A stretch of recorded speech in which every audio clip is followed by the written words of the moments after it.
Então agora aqui vai a minha recomendação para você aumentar a porcentagem de matéria orgânica do seu solo aí na sua área. Então a porcentagem ideal, se você tem uma análise de fertilidade do solo, que você pediu para sair a quantidade de matéria orgânica, o ideal é que tenha pelo menos 5% de matéria orgânica no seu solo, tá? Se você não tiver isso, ou se você não sabe, né? Não interessa, a gente tem que aumentar de qualquer maneira, tá bom? Então, como que a gente vai aumentar? Primeiro, você adiciona frequentemente, porque se eu jogo e vai perdendo aos poucos, eu tenho que ir colocando frequentemente, né? Então, vou plantar? Vou colocar matéria orgânica, vou colocar um adubo orgânico, ou então eu vou fazer uma rotação de cultura, vou fazer uma adubação verde. Então, olha, você tem que colocar o quê? Material orgânico, né? Ou matéria orgânica. Então, se eu tenho o meu solo e quero aumentar a matéria orgânica, ou eu coloco um material orgânico para ir sendo degradado ali com o tempo, ou eu já coloco a matéria orgânica ali já degradada, pronta para plantar. Tá bom? Aí depende do que você vai fazer na sua área. Se eu tenho uma horta onde eu colho, planto, o que eu vou fazer? Eu já vou colocar a minha matéria orgânica, eu já vou colocar meu composto, já vou colocar meu esterco curtido, para já ir produzindo. Agora, eu tenho uma área onde eu não vou plantar agora, então naquela área eu já vou acumulando ali um material orgânico para ir decompondo devagar. Quando eu for plantar, ali com certeza já vai ter muito mais material orgânico. Ou então, tem um sítio que está lá, eu vou deixar meu sítio parado? Não, eu vou pôr uma cobertura, eu vou pôr uma pastagem, eu vou pôr alguma coisa para preservar aquele solo, para evitar a erosão, para aumentar a matéria orgânica. Terra a gente nunca pode deixar sem plantar. E vou também dar condições para desenvolver os micro-organismos. Quais são as condições? Temperatura do solo, onde os micro-organismos estão, até 30 graus. Passou de 35, já começa a diminuir o crescimento e desenvolvimento do solo. Ah, mas Mariana, minha região é muito quente, você não tem ideia de como é minha região.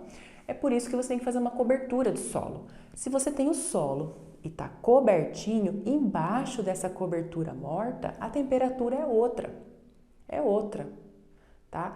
Agora, se você deixa ali aquele solo exposto à radiação, aquele solo vai chegar a 50 graus fácil, fácil, fácil. Aqui na minha horta, eu peguei para fazer um teste para vocês verem. Então, eu peguei um termômetro desses de cozinha mesmo, assim, sabe? Coloquei no solo que tinha uma cobertura morta. Ele dá um valor. Quando eu coloco num solo que está exposto, que não tem cobertura morta e que está exposto à radiação, a temperatura é muito maior. Vou colocar aqui para vocês verem a cena, tá? Então, é simples, é a cobertura morta. Ah, eu não tenho cobertura morta. Você pode usar um sombrite, você pode usar várias coisas, tá? Mas a cobertura morta é o mais indicado. Por quê? Além de diminuir a temperatura, também é fonte, é um material orgânico que vai virar matéria orgânica ali. E a umidade? Se não tem uma umidade adequada, os micro-organismos não conseguem se desenvolver. Umidade adequada é qual? É a que não é seco e que também não é encharcado. Umidade adequada é quando tem uma capacidade de campo ideal. Como que a gente vê, né? Se você chegar num solo, né?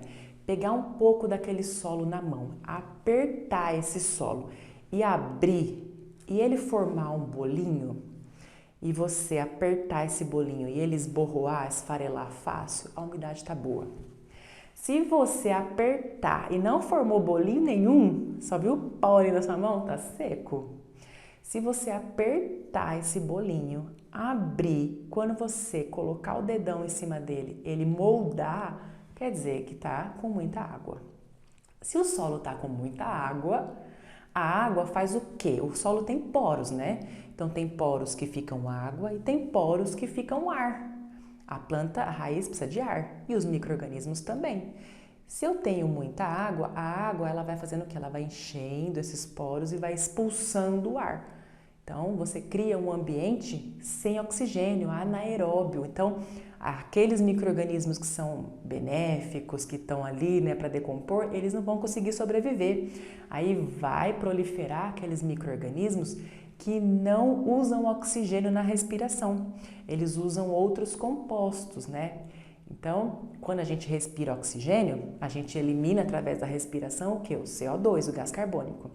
Quando micro-organismos que não usam oxigênio, eles podem eliminar outras coisas, não o CO2. Eles vão, por exemplo, sulfetos, que é aquele cheiro podre, outras coisas que eles vão usando. Aí depende do micro-organismo, tá?